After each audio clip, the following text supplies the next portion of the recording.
I'm Ian Hunter. I'm a former Mayor of Castle Morpeth and Alderman of Northumberland County Council. We're in the Mayor's Parlour in the Town Hall of Morpeth, which was created as such in 1960 when it was felt that the Mayor should have a place where he could have official guests in reasonable surroundings and where the town silver and other valuables could be kept displayed, but securely displayed. And so it was created in 1960. And over the years, since 1960, I think quite a lot of famous names have walked through the door here. Yes, possibly, can they see behind me the photographs on the wall? The royal family have visited this room on a number of occasions. The photographs on the chimney breast are reminders of each visit. We have two of Princess Anne because of course she was here twice. We have a visitor's book which we keep specially for members of the royal family, and a special pen, so they use their own pen and they sign their own book. The Queen Mother, Princess Anne twice, Prince Charles have all been here in this room. And what's been the reaction of people from royalty to the less famous, people who've come in here? Most people comment firstly on the atmosphere in the room. It's a room which is used regularly by the Mayor for his guests. The members of the public are invited on occasions. The display of the town silver, of course, is impressive.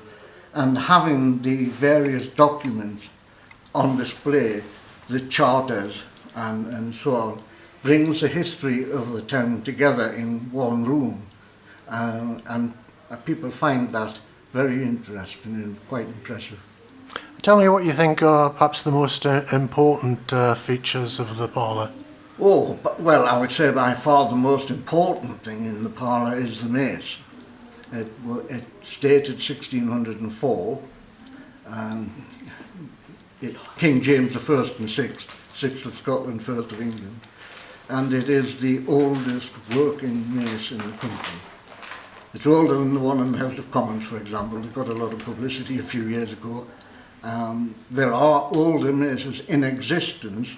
There are 4, I think, in the Tower of London, but they're all not working. So the important thing is that this mace is still used. It's still a working mace. It still goes before the Mayor to special council meetings and out on parade.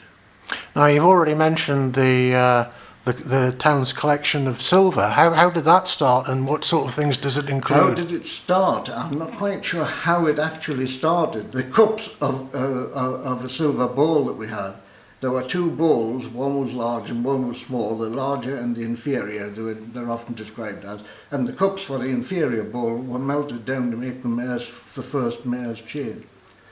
And that, I think also we have, of course, photograph in the parlour of Mrs. Moore, later Mrs. Armstrong, who was the First Lady Mayor of Morpeth.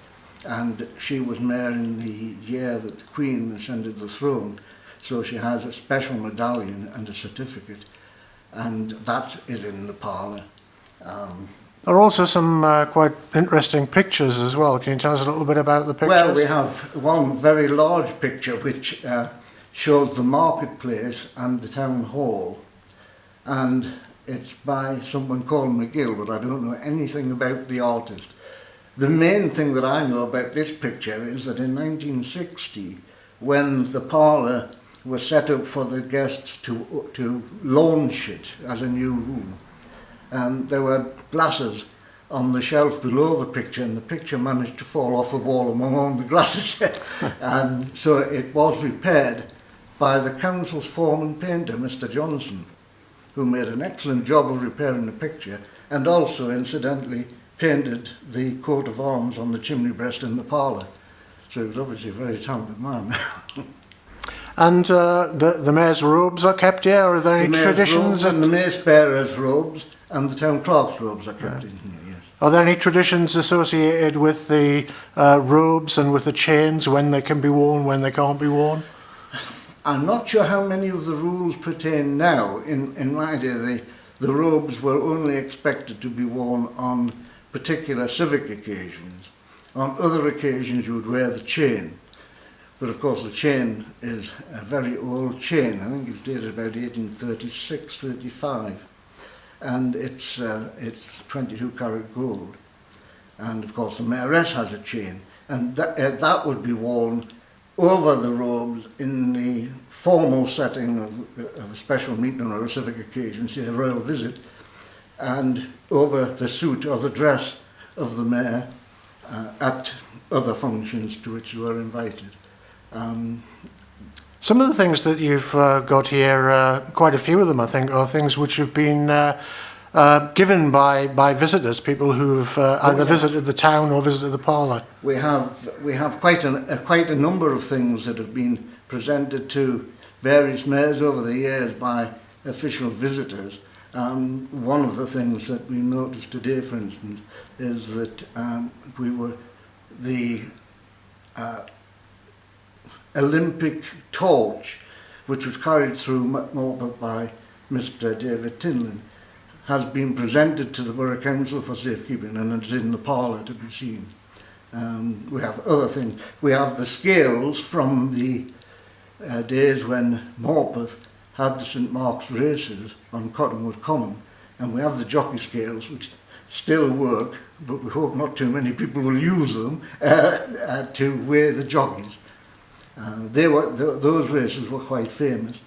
We have the original citation to Richard Holland, who is the man who set up the Holland Trust, and we have pictures of himself and Mary Holland, his wife, who really was the instigator of the trust, in the sense that he wanted to commemorate 25 years of happy marriage and thank Morpeth for having given him Mary for those 25 years.